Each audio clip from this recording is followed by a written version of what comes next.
Hello guys. अब हम थोड़ी बेसिक और वोकेबलरी जान लेते हैं क्योंकि वोकेबलरी ना बहुत सारी है, तो हम धीरे धीरे कवर करते रहेंगे जिससे कुछ बेनिफिट मिले। आप वोकेबलरी को एक साथ नहीं कर सकते हो। ओके, तो धीरे धीरे समअप करते हैं हम उस जिससे हम कर पाएंगे, एक साथ नहीं कर पाएंगे। तो vocabulary session with Suraj Dhakre.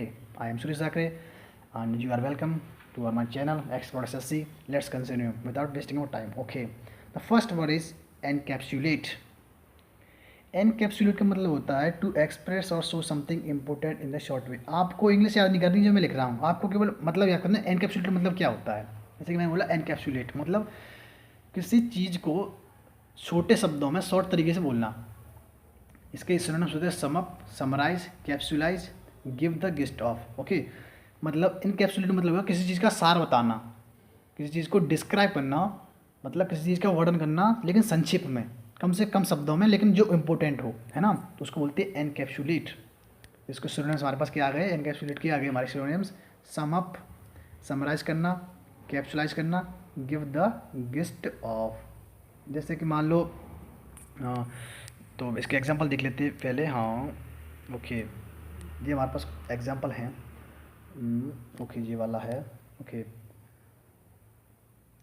I don't have much time, मेरे पास ज़्यादा समय नहीं है। So please could you please encapsulate the today class. मतलब ये बंदा कह रहा है कि हमारे पास ज़्यादा टाइम नहीं है, क्या तुम आज की क्लास को एनकैप्सुलेट करोगे।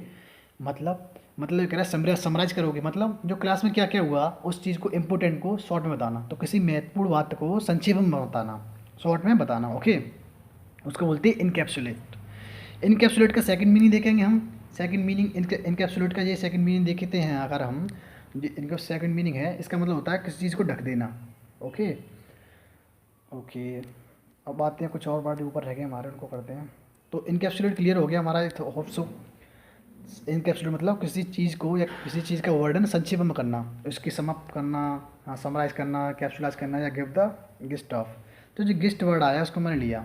गिस्ट हुआ, क्रक्स हुआ, नब हुआ, essence, kernel, nucleus, bottom line, essential part. इन सारों का मतलब होता है किसी चीज़ का महत्वपूर्ण भाग, सार।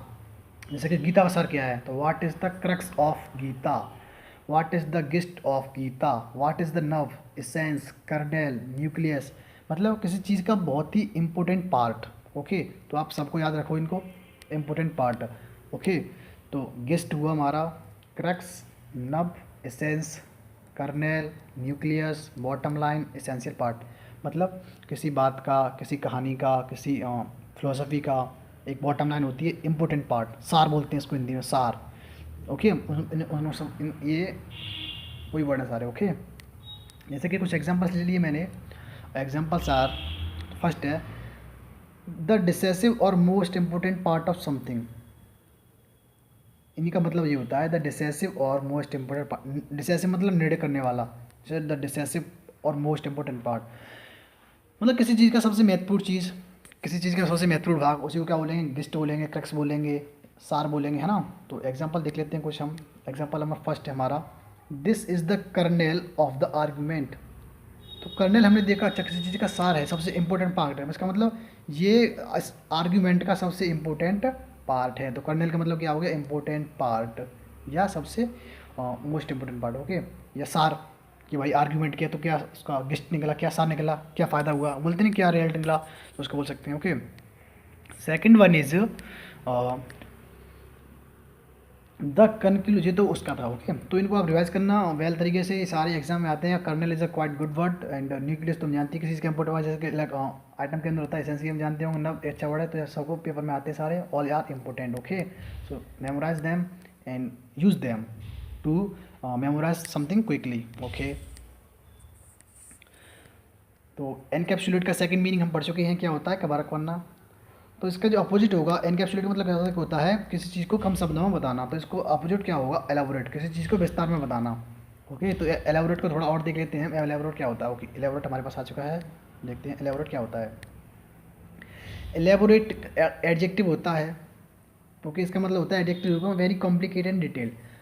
अगर कोई चीज़ एलेबोरेट है, जैसे कि आपके पास पैटर्न, मोबाइल का पैटर्न कैसा एलेबोरेट है, मतलब बहुत कॉम्प्लिकेटेड है, ऐसे ऐसे ऐसे ऐसे, पता नहीं कैसे बनाया है आपने, तो एलेबोरेटेड और डिटेल्ड, बहुत डिटेल है उसमें, है ना। जैसे कि एलेबोरेट प्लान्स, ये कॉम्प्लिकेटेड भी और डिटेल मतलब काफ़ी विस्तार में है। ओके, तो एलेबोरेटेड हो गया। ये वर्ब भी होता है एक, ठीक है। वर्ब वर्ब के रूप में होता है किसी चीज़ को to describe something in detail, मैंने लिखा है ना, किसी चीज़ को विस्तार में बताना। और एनकैप्सुलेट का मतलब क्या होता था, किसी चीज़ को संक्षेप में बताना। एनकैप्सुलेट का मतलब है ना, एनकैप्सुलेट। तो एनकैप्सुलेट और ये अपोजिट हो गए एक दूसरे के, है ना, तो ये उसका एंटोनिम बन जाएगा। ओके, जैसे कि he could not elaborate on that idea, तो वो उस आइडिया को एलेबोरेट नहीं कर सका, मतलब विस्तार में नहीं बता सका उसका आइडिया क्या था। तो एलेबोरेट चीज़ों को विस्तार में बताना, और इनकैप्सुलेट चीज़ों को संक्षेप में बताना, जो जो इंपॉर्टेंट है। और एलेबोरेट याद रखना, ये एक एडजेक्टिव भी है, माइंड करना, ठीक है। जैसे कि एलेबोरेट पैटर्न मतलब काफ़ी कॉम्प्लिकेटेड है। ओके, आगे बढ़ते हैं। Voluminous, voluminous is a quite good word, इसको डिस्कस करते हैं। अगर हम किसी राइटिंग की, मतलब किसी लेख की बात करते हैं, तो वॉल्यूमनस है, तो वो कैसी होगा, लेंदी होगा, डिटेल्ड होगा। जैसे कि मैंने बोला भाई तू भाई मेरे को अपने नोट्स दे दे पॉलिटी के, भाई मेरे नोट्स से क्या करेगा, वो तो बहुत वॉल्यूमनस है। मतलब वॉल्यूमनस मतलब बहुत ज़्यादा लेंदी है, मैंने बहुत ज़्यादा लेंदी तरीके से बनाए हैं, तो नोट्स तो वॉल्यूमनस है, ठीक है। तो ये तो हो गया नोट्स के केस में राइटिंग की। लेकिन कपड़े अगर वॉल्यूमिनस हैं, और कपड़े हैं आपके, वो वॉल्यूमिनस है मतलब क्या है, हैविंग मच क्लॉथ, बहुत ज़्यादा ढीले ढाले हैं। जैसे कोई साड़ी है, मतलब साड़ी है, अगर वो वॉल्यूमिनस है मतलब बहुत ज़्यादा कपड़ा है, बहुत ज़्यादा ढीली ढाली है। जैसे कि अब आपकी शर्ट है, तो आप से भी काफ़ी बड़ी है, दोगुनी, तो वॉल्यूमिनस हो गया, मतलब हैविंग मच क्लॉथ, उसमें बहुत ज़्यादा कपड़ा है। तो he is a wearing a voluminous shirt कह सकते हैं, पैंट कह सकते हैं।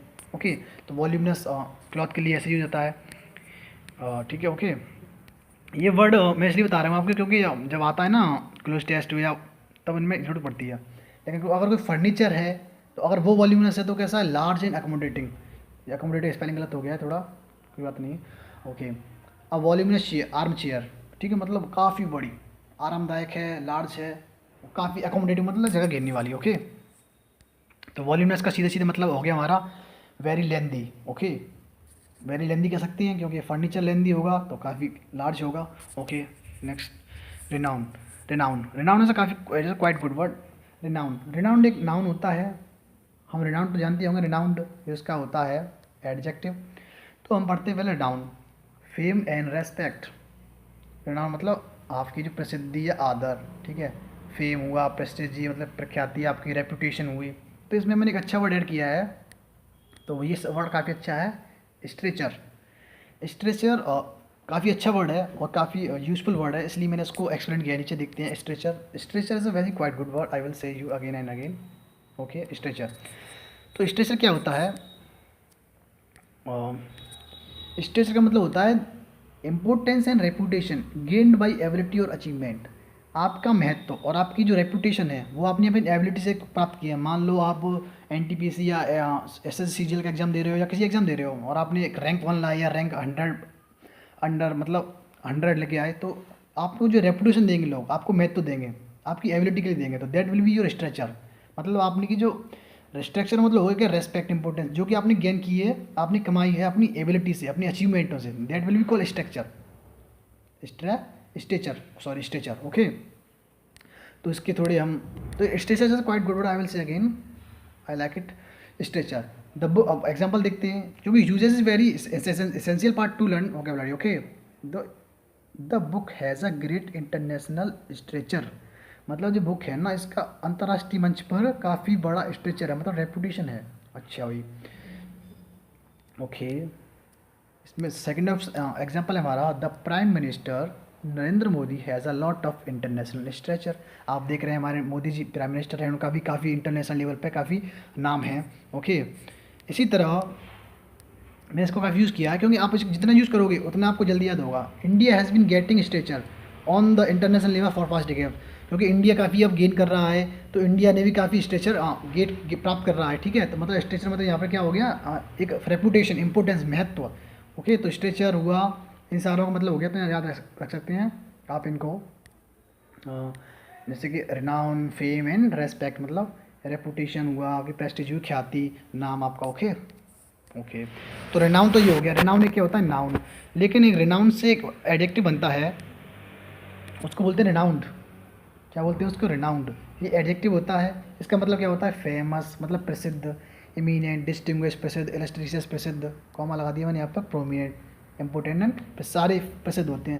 रिनाउंड के बाद एक तरफ आता है, उसको बोलते हैं फॉर, रिनाउंड फॉर, ठीक है, इसको याद रखना क्योंकि प्रेप की रेट बनती रहती है, एडिक्ट के बाद कौन सा प्रेप आएगा, तो उसको माइंड रखना। हर एग्जाम में आ जाती है, कोई मैटर नहीं करता कि एसएससी है कि 10+2 है, CGL है कि बैंक वाला, सारे में आ जाता है, तो एयरफोर्स है कि नेवी। ओके, जैसे ब्रिटेन इज़ रिनाउंड फॉर, तो एग्जाम में उसको एरर बनानी होगी, अगर रिनाउंड से लेगा वो क्या करेगा पता है आपको, वो करेगा फॉर को काट देगा, यहाँ लिख देगा टू, अब उसमें बोलेगा Britain is renowned to its love of animals. हमको पता है रिनाउंड लेता क्या है फॉर, तो हम क्या करेंगे टू को काट के फिर से क्या लगा देंगे हम फॉर। तो यहाँ से हम कह सकते हैं कोई चीज़ किसी चीज़ के लिए प्रसिद्ध है, जैसे कि Agra is renowned for Taj Mahal, Agra Taj Mahal के लिए प्रसिद्ध है। Okay, in the whole world. Okay, next move on the this idiom phrase, this phrase is very important, very very important, very very, आपने कभी किया ही नहीं होगा, आई होप सो, इसलिए मैं आपको करा रहा हूँ, इंपॉर्टेंट है और एग्जाम में बनने के पूरे चांस है इसके, इस बार भी। ओके, पुट समथिंग और समवन ऑन द मैप, अगर आप किसी व्यक्ति को या किसी वस्तु को मैप पर रख रहे हैं, इसका मतलब क्या है, to make a place person etcetera famous on none, मतलब किसी व्यक्ति को प्रसिद्ध बनाना या वेल नन बनाना, मतलब लोगों से लोग उसको रूबरू हो जाएं।